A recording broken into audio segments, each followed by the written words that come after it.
भगवान की स्मृति से भगवान सुलभ हो जाते हैं।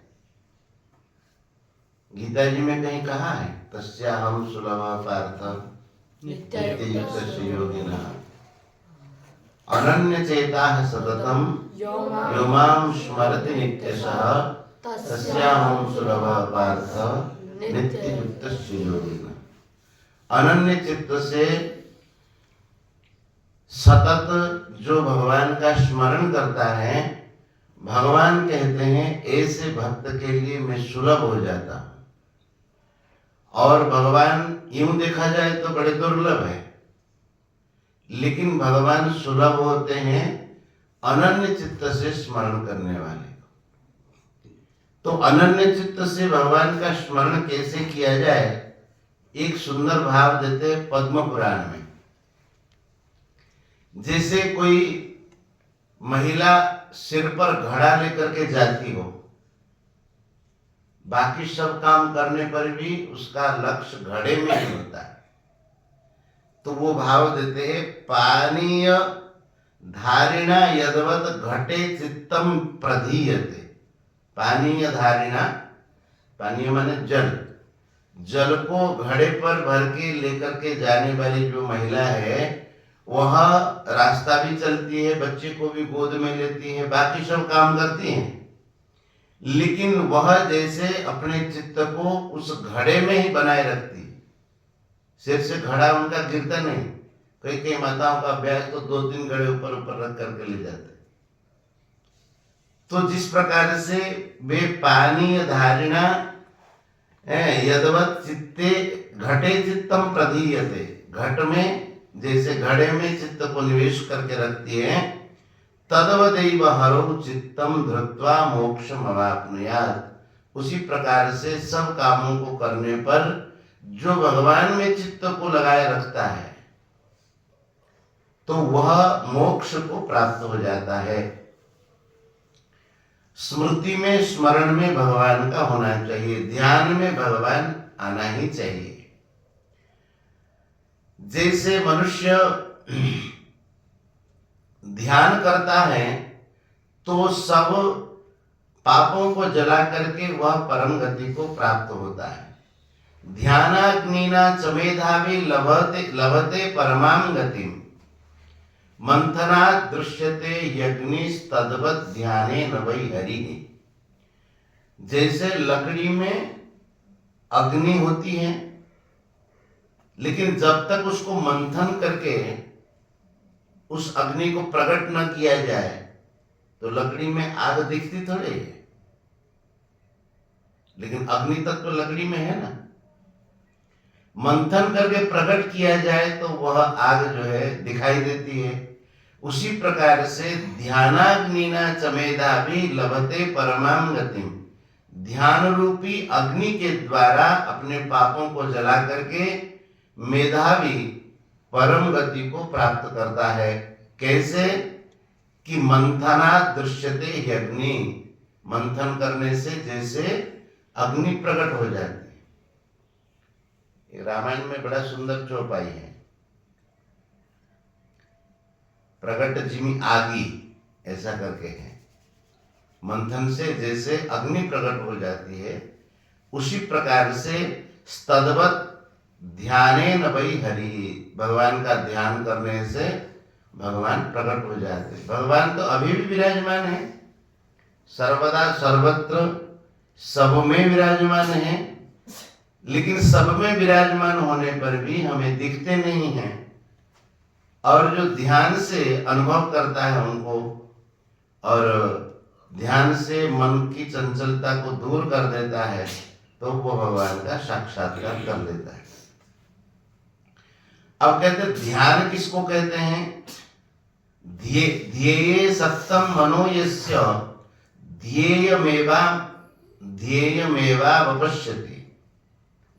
बोले ध्येय तत्व में जिनका मन आसक्त हो गया है और हर समय जो ध्येय को ही देखता है, उसी का ही स्मरण बना रहता है, नान्यम पदार्थ जानाति ध्यानमेतत् प्रकीर्तितम्। ध्यान किसको कहते हैं? ध्येय तत्व में जिनका मन आसक्त हो जाता है, उस ध्येय तत्व के अलावा जो और कुछ को नहीं देखता है उसी को ही ध्यान कहते हैं। योग दर्शन में भी ध्यान का लक्षण ये बताते हैं, तत्र प्रत्येकता नता ध्यानम, उसी में ही एकता को प्राप्त हो जाने को ध्यान कहते हैं।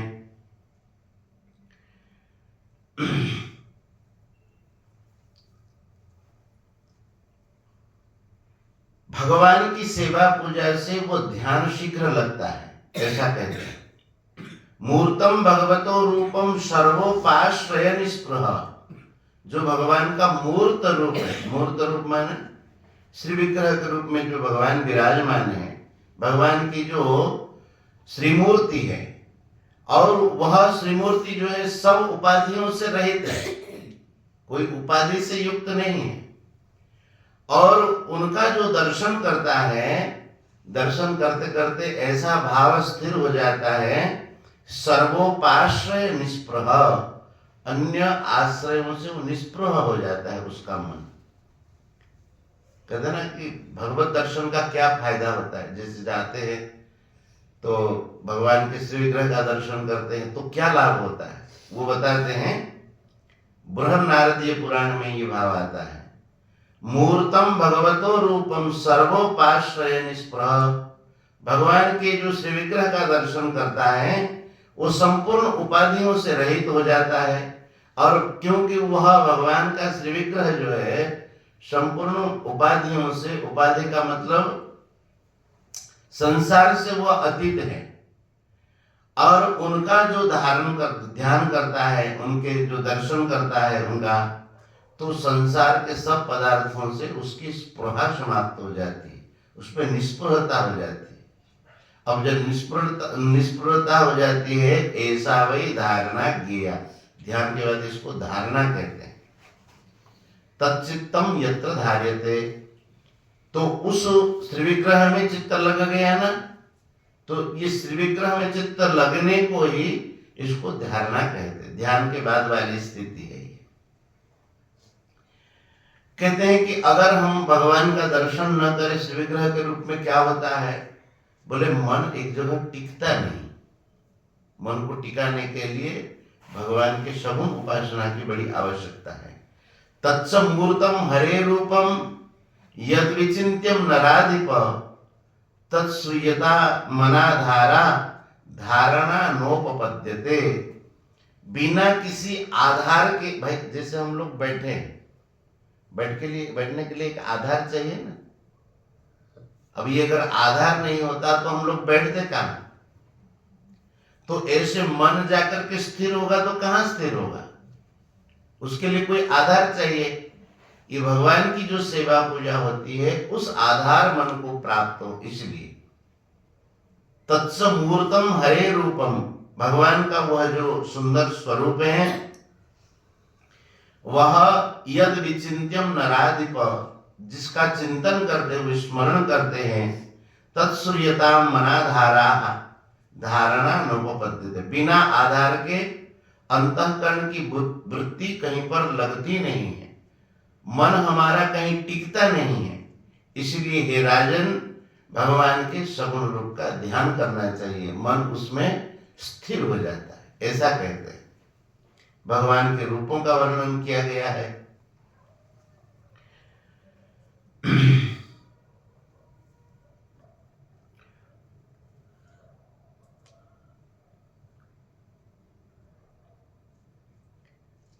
उसके बाद कहते हैं स्मरण क्या ही, ये प्रकार भेद कहते हैं, श्रवणम कीर्तनम विष्णु स्मरणम, विष्णु श्रवणम, विष्णु कीर्तनम और विष्णु स्मरणम। ये स्मरण की एक एक स्थिति का वर्णन करते हैं। स्मरण में ध्यान होता है, ध्यान के बाद धारणा होती है, और धारणा से ही उसकी सिद्धि होती है। उस धारणा की सिद्धि हुई है, ये कैसे समझना चाहिए कि एतदाविष्टतो न्यद्वा स्वेच्छया कर्म पूर्वतः, जब भगवान का स्मरण करते करते ध्यान हो जाए तो स्वाभाविक कर्मों को करते हुए उस ध्यान से, उस धारणा से उसका मन कभी स्खलित नहीं होता है। ध्येय वस्तु से हट करके उसका मन और कहीं लगता नहीं, वो उसी को ही चाहता है, क्योंकि भगवान के उस रूप में उसकी आसक्ति हो गई, उसका मन उसमें टिक गया। तो समझना चाहिए धारणा और ध्यान दोनों सिद्ध हो गए। एतदाविष्टतो न्यद्वा स्वेच्छया कर्म पूर्वतः नापयाति यदा चित्तम सिद्धाम मन्ये बताम तदा। तब तक चाहिए कि उसको समझना चाहिए धारणा में और ध्यान में उसकी सिद्धि हुई, जो कि स्मरण के ही एक एक अंग है। तो भगवान का कैसे ध्यान करना चाहिए, भगवान के रूपों का बड़ा वर्णन किया है। और जो भगवत ध्यान आदि में लगे हुए हैं उनके लिए श्रीमद् भगवत गीता में कहते हैं, जो भक्त भगवान के ध्यान करते हैं, बहुत लोग ऐसा होते हैं उनको उस ध्यान से विचलित करने का प्रयास करते हैं। अरे इसमें क्या है, ऐसा करने से क्या है, ऐसा कहते हैं। लेकिन भगवान कहते हैं कि न बुद्धि भेदम जने अज्ञानम कर्म संगिनाम जोषेत सर्वकर्माणि विद्वान युक्ता समाचर। कोई किसी प्रकार से अगर भगवत सेवा, पूजा, ध्यान, स्मरण आदि में लगा हुआ होना चाहिए, तो सिद्धों को चाहिए, साधकों को चाहिए, उनके मन में बुद्धि भेद पैदा न करे। न बुद्धि भेदम जने, बुद्धि भेद क्या है? अब जैसे किसी साधन को करते हैं तो उनसे जो आगे गए हुए हैं वो कहते हैं कि इससे क्या होगा, आगे वाला साधन करो, ऐसा कहता है, इससे कुछ नहीं होगा, ऐसा कह देते। तो जो करता है उस बेचारे का मन वहां से हट जाता है, क्योंकि श्रद्धा होती है जिनके प्रति, वो अगर कह देते इस साधन से कुछ नहीं होगा, अरे भगवान का स्मरण करने से क्या होगा, ध्यान करने से क्या होगा, तो तत्वों को सीधे ही प्राप्त करो, सीधे कैसे कर लेगा? तो बुद्धि भेद कर दिया, तो जो कर रहा था उसको भी नहीं कर पाया, और जिसको बताया वहां तक वो पहुंचा नहीं, इसको बुद्धि भेद कहते। तो क्या करना चाहिए? अगर कोई साधन में आगे गए हैं, भगवान कहते न बुद्धि भेदम जनेत अज्ञानम कर्म संगिनाम जोषेत सर्वकर्माणि विद्वान युक्ता समाचर। विद्वान और युक्त पुरुष को चाहिए कि छोटे से छोटा साधक हो, अपने साधन में लगा हुआ है, छोटा सा कुछ कर रहा है, तो उसमें बुद्धि भेद उत्पन्न न करे, बल्कि उस कार्य को करते हुए उनको आगे कैसे वो चलेगा उसकी प्रेरणा दे। अब जैसे मान लीजिए कोई गीता पढ़ता है, कुछ लोग ऐसे होंगे, गीता पढ़ने से क्या होगा, ऐसा कहते हैं। अच्छा, हम उनको कहें कि न पढ़ने से क्या हो जाएगा, न पढ़ने से कोई ज्ञान हो जाएगा? तो इस तरीके की जो बातें होती है उसको बुद्धि भेद कहते हैं। उनके बुद्धि में एक के प्रति अश्रद्धा कर दिया है और दूसरे को पकड़ नहीं पाया है। इसीलिए न बुद्धि भेदम जनेत अज्ञानाम कर्म संगिनाम जोषेत सर्वकर्माणि विद्वान युक्ता समाचर। बोले संपूर्ण जो परमात्मा तत्व के जो अंतिम स्तर है उसका उपदेश भी उचित पात्र को ही होना चाहिए। अन्यथा क्या होता है, जो जानते नहीं उस तत्व को, हम लोग भी कई बार महाराज जी कहते थे कि भगवान का चिंतन करो और एक मन टिकने के बाद कुछ भी चिंतन ना करो। तो अपने लोग प्रश्न कर देते, महाराज जी कुछ भी चिंतन करने का नहीं करता, भगवान का चिंतन न करें। तो महाराज जी ऊंची बात कहते थे। अपने एक संत थे, वो शालग्राम जी की सेवा करते थे, तो महाराज ने जैसे कहा कि कुछ भी चिंतन न करो, शनै शनै उपरमेश बुद्धिया गृहीतया आत्मसंस्थम मन कृत्वा न किंचिदपि चिंतयेत्।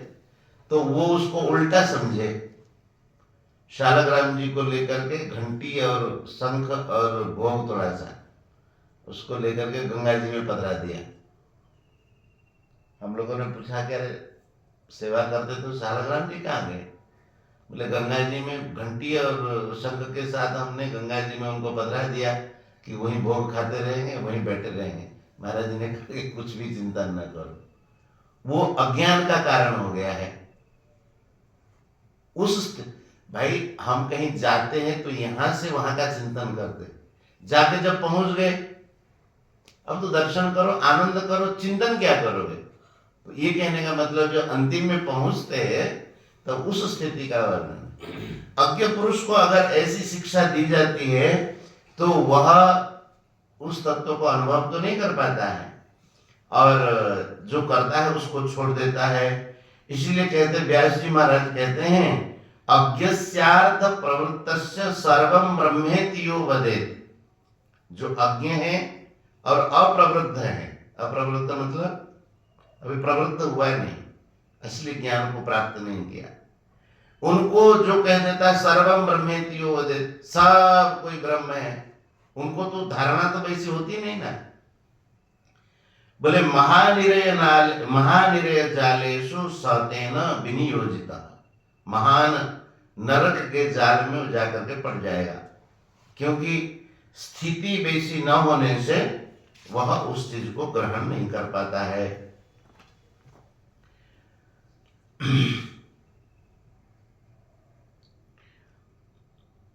शिव संहिता में एक बड़ा सुंदर कहते हैं कि जो भगवान का ध्यान करता है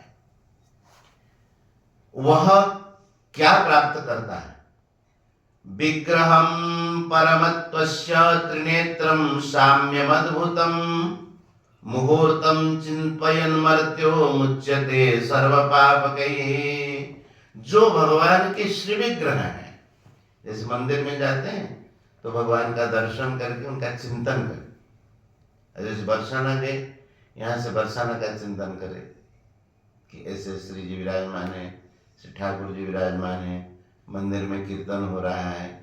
बिहारी जी जाए तो श्री बिहारी जी का चिंतन करें, ऐसे ठाकुर जी का स्वरूप है, श्री राधा वल्लभ जी का ऐसा स्वरूप है, भक्तों की भीड़ है।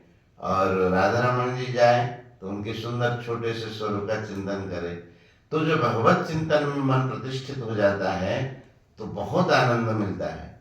विग्रहम परमत्वस्य त्रिनेत्रम साम्यम अद्भुतम, परम तत्व स्वरूप जो त्रिनेत्र भगवान शंकर के लिए कहते हैं, जो विग्रह का चिंतन करता है, ऐसे माता पार्वती जी के साथ मुहूर्तम चिंतयन मर्त्यो मुच्यते सर्व पापके। भागवत में एक जगह आता है जब अघासुर था, एक जानते अघासुर का नाम है? कहां से आया था? कंस ने भेजा था। किस रूप धारण करके आया था? कुछ नहीं जानते हो, आगे सो जाते हो। किस रूप में आया था अघासुर? सांप के रूप में आया था। वो अघासुर, अघ का अर्थ होता है पाप, वो पाप का ही पुंज था अघासुर। वो आया तो क्या किया, यहाँ वृंदावन में जैसे ग्वाल बालों के साथ भगवान गोचारण करने आते थे, वो मुंह फैला करके बैठा, एक उसका नीचे का भाग जो मुंह का नीचे की ओर और ऊपर का जेवड़ा जो है ऊपर की ओर। ग्वाल बालों ने कहा कि देखो कृष्ण, लगता है कि कोई वृंदा महारानी ने हमारे लिए खेलने के लिए सुंदर जो बना दिया, एक अंडरग्राउंड गुफा है, रास्ता ही बना है। हाँ, उसमें देखो रास्ता भी कितना सुंदर लाल लाल उसमें बना, लाल नहीं है वो, सांप की जीभ है, वो ऐसे फैला करके बैठा है। और ग्वाल बाल ताली बजाते हुए कृष्ण को देखते हुए कोई कह रहा, अरे अरे ये वृंदा महारानी ने नहीं बनाई, तो कोई सांप आकर के यहाँ बैठा है। तो दूसरे ग्वाल बाल कहते हैं ये अगर सांप होगा हमको खाएगा ना, तो हमारे साथ हमारा कृष्ण तो है भगवत विनक्षते। ये जैसे बगुले को फाड़ दिया ठाकुर जी ने, ऐसे ही इसको भी फाड़ डालेंगे। अरे ऐसे कहते हुए ताली बजाते हुए सांप के भीतर सब घुस गए। कुछ लोगों को पता भी था, और वो सांप ऐसा था कि जब तक भगवान श्री कृष्ण भीतर न घुसे, उस दिन बलराम जी नहीं गए थे गाय चराने, जब तक भगवान श्री कृष्ण नहीं घुस रहे हैं वो मुंह बंद ही नहीं कर रहा है, बाकी सब भीतर घुस गए। भगवान ने देखा कि मेरे सखा सब भीतर चले गए, मैं अगर नहीं जाता हूं तो सब भीतर ये हरिबोल हो जाएंगे, समझ जाएंगे। तो भगवान जानबूझ करके उस सांप के भीतर गए और उसके कंठ में जाकर के ऐसे भगवान अपने शरीर को बढ़ा दिया, सांप मर गया, उसका मस्तक फट गया और वहां से ठाकुर जी सब ग्वाल वालों के साथ निकले। वो सांप की जो दिव्य ज्योति जाकर के दिव्य स्वरूप धारण करके भगवान में मिल गया। तो उस समय कहते हैं कि जिनके स्मरण मात्र से भगवान के जो श्री विग्रह है अनेकों प्रकार के, उनके स्मरण मात्र से भवबंधन कट जाए, और भगवान तो अघासुर के पेट में चले गए थे, उनको जो हृदय में धारण किया है उनकी मुक्ति हो जाए तो कहना ही क्या है। तो कहते हैं जो मुहूर्त मात्र भी भगवान का चिंतन करता है, मुहूर्तम चिंतन मर्त्यो मुच्यते सर्व पाप ही, संपूर्ण पापों से वह मुक्त हो जाता है।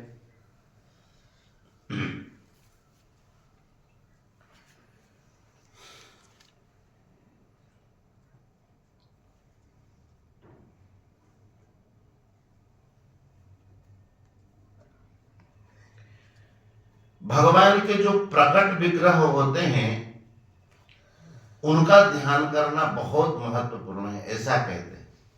विष्णुश्च विग्रहम ध्यायन मर्त्य शुद्धम दिनत्रयम। मनुष्य में कितनी ही अशुद्धि हो, अगर 3 दिन तक कोई भगवान विष्णु के स्वरूप का ध्यान करता है तो महापातक संघर्ष मुच्यते पातकांतरे ही, अनेकों महापातक और उपपातकों से वो मुक्त हो जाता है जब भगवान का ध्यान करता है। और जो 7 दिन तक भगवान का ध्यान करता है वह बड़े बड़े प्रसिद्ध महापातकों से मुक्त हो जाता है। सप्तरात्रम महाविष्णु विग्रहम चिंतयन् नरः मुच्यते पापकैः सर्वैः सिद्धैः नात्र न संशयः। इसीलिए भगवान का ध्यान करना चाहिए, स्मरण की बड़ी महिमा है। तो 3 भक्ति के संबंध में हम लोग थोड़ा थोड़ा चर्चा किए हैं, श्रवणम, कीर्तनम, स्मरण। अब क्या है, पाद सेवनम। पाद सेवन कैसे भगवान की करनी चाहिए उसके संबंध में कहते हैं। पाद सेवा किसको कहते हैं, सदा सेव्यानुकूल्येन सेवनम तत्ति गोगणैः। गोगणैः इंद्रियों के द्वारा सेवक हर समय अपना जो इष्ट है उनकी सेवा करते रहे। और सेवा कैसी होनी चाहिए, सेव्य के अनुकूल। सेवा में मूर्खता नहीं होनी चाहिए। श्री रामायण में कहते हैं, बड़े बड़ भागी अंगद हनुमाना, चरण कमल सेवत विधि नाना। अंगद और हनुमान आदि भगवान के चरणों की सेवा करते श्री राम जी की। तो सेवा कैसी होनी चाहिए, सदा सेव्यानुकूल्येन सेवनम तद्धि गोगणैः। इंद्रियों के द्वारा अपने इष्ट देव की सेवा करने को ही पाद सेवन कहते हैं। और पाद सेवन भक्ति भी भगवान श्री राम जी और श्री लक्ष्मण जी, ये विश्वामित्र जी की भी पाद सेवा करते हैं। तो इसमें एक विशेष बात जो दी गई है कि सेव्य की अनुकूलता हो। कोई भी सेवा अपने मन से नहीं। 2 चेले थे एक गुरु के, अब सेवा करने की दोनों के मन में इच्छा हुई कि गुरु जी की सेवा करें। तो गुरु जी विश्राम किए हुए दोनों पैर में दोनों जाकर के बैठ गए और पैर दबाने लगे। एक चेला बोला, यह मेरा पैर है, तू नहीं छू सकता है, तेरा पैर अगर इसमें छू गया दूसरा चेला बोला कि ये मेरा पैर है, गुरु जी का पैर, जैसे ये दो पैर हैं मैं गुरु जी के, दोनों की सेवा दोनों कर रहे हैं। एक कह रहा है कि तुम्हारा पैर जो है मुझ में नहीं छूना चाहिए, और दूसरा कह रहा है तुम्हारा पैर मुझ में नहीं छूना चाहिए। दोनों सेवा करने लगे, एक दूसरे से गुरु जी के पैर छू गए तो एक दूसरे जो है एक दूसरे के पैर को जो है तोड़ने लगे, पीटने लगे। तो गुरु जी ने कहा कि तुम तो सेवा कर रहे हो तो मुझे मार रहे, मेरे दोनों पैर टूट जाएंगे। तो सेवा कैसी होनी चाहिए? सेव्य का अनुकूल हो सेवा में। तो उसको श्वेताश्वेतर उपनिषद में कहते हैं, यस्य देवे परा भक्तिर यथा देवे तथा गुरु तस्यैते कथिता यथा प्रकाशन्ते महात्मना। बहुत बढ़िया बात कहते हैं यहाँ पर, यस्य देवे परा भक्ति, भगवान में जिनकी परम भक्ति है, श्रेष्ठ भक्ति है, और जिस प्रकार से भगवान में भक्ति है ऐसे ही गुरु जी में भक्ति है। यथा देवे परा भक्ति, ये श्लोक याद रखो, यथा देवे परा भक्ति और यथा देवे तथा गुरु। गुरु शब्द पढ़े हुए हैं आप लोग? अभी पढ़ गए कि नहीं पढ़े? उकारांत पढ़ गए। गुरु शब्द में गुरु किस विभक्ति में बनता है?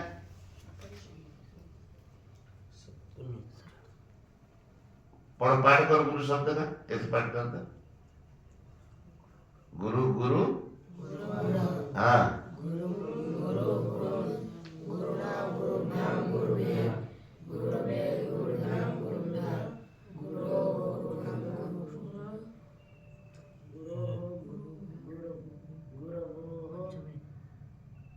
ऐसा भूल जाते हो तो उसको याद रखो। तो सप्तमी में बनता है गुरु, सप्तमी का एक वचन होता है गुरु। तो देखो वो दिया है, ये सब विभक्तियों का पढ़ोगे तो समझ में आ जाएगा। यस्य देवे, देव शब्द का अकारांत शब्द है, किस विभक्ति में बनेगा देवे? सप्तमी में। क्या है वो?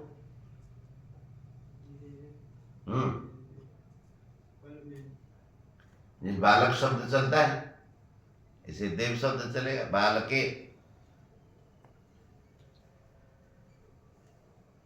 तो कहते हैं कि इस प्रकार से समझ में आएगा आप लोगों। यस्य देवे पराभक्ति, भगवान में जिनकी पराभक्ति है, और यथा देवे तथा गुरु, जैसे भगवान में भक्ति है ऐसे अगर गुरु जी में, गुरुजनों में भक्ति है तो शास्त्रों की बातें जो है उसमें प्रकट हो जाती है अपने आप।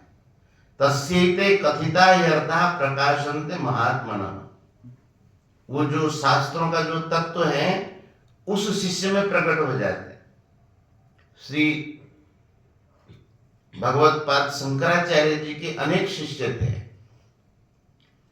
उन्हें वो वेदांत का अध्ययन कराते थे, महावाक्य आदि का अध्ययन कराते थे। तो उनके शिष्यों में एक त्रोटकाचार्य जी हुए। वो थोड़े पढ़ने लिखने में कमजोर थे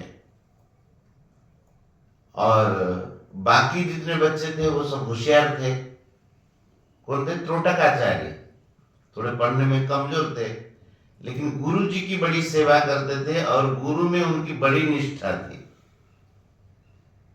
तो बाकी लोग, बाकी बच्चे उसकी मजाक उड़ाते थे। जो पढ़ने में कमजोर होता है बाकी मजाक उड़ाते, बुद्धिमान जो बालक है। तो एक बार सब बच्चे बैठे थे तो श्री शंकराचार्य जी के आने में थोड़ा सा विलंब हुआ। तो बाकी बच्चों ने त्रोटकाचार्य जी से कहा, मजाक करते हुए, परिहास करते हुए, बोले त्रोटक, अब आज गुरु जी के आने में विलंब है, तुम ही पाठ पढ़ा दो आज का। मजाक से कहा। और भगवत्पाद श्री शंकराचार्य जी के कान में जाकर के ये बात पड़ गई। बोले सब बच्चे इसकी मजाक उड़ाते हैं, ये सेवा में लगा है और मुझ में इनकी बड़ी भक्ति है, इनकी मजाक उड़ाते हैं। तो ऐसा हुआ कि शंकराचार्य जी पधारे और त्रोटकाचार्य से कहा कि आज का पाठ तुम ही पढ़ा दो। त्रोटकाचार्य जी पढ़ने में कमजोर थे, लेकिन गुरु जी की आज्ञा हो गई और कृपा हो गई, उनके मस्तक पर हस्तकमल रखा गुरु जी ने और पाठ पढ़ाना शुरू किया त्रोटकाचार्य जी।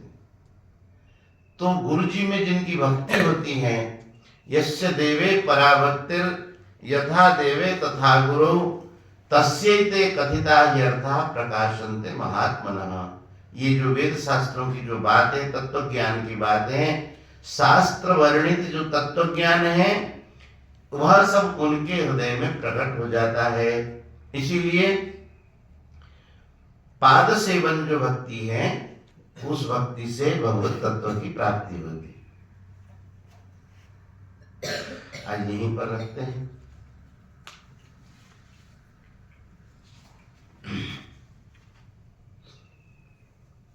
श्री राम जय राम जय जय राम। श्री राम जय राम जय जय राम। श्री राम जय राम जय जय राम। श्री राम जय राम जय जय राम। श्री राम जय राम जय जय राम। राम जय राम जय जय राम। श्री राम जय राम जय जय राम।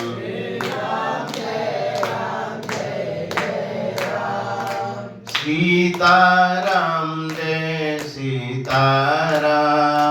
सीताराम जय सीताराम। राधे श्याम जय राधे श्याम।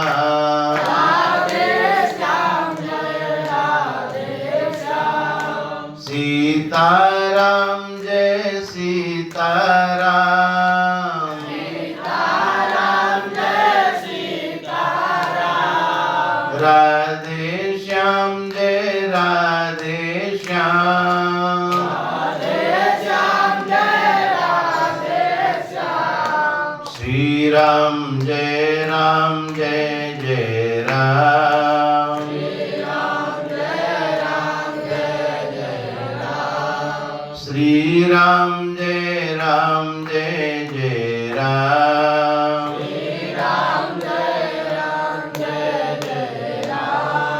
वृंदावन बिहारी लाल की जय। श्री राधा रानी की जय। श्री जगन्नाथ महाप्रभु की जय। श्यावर रामचंद्र भगवान की जय। श्री अवध धाम की जय।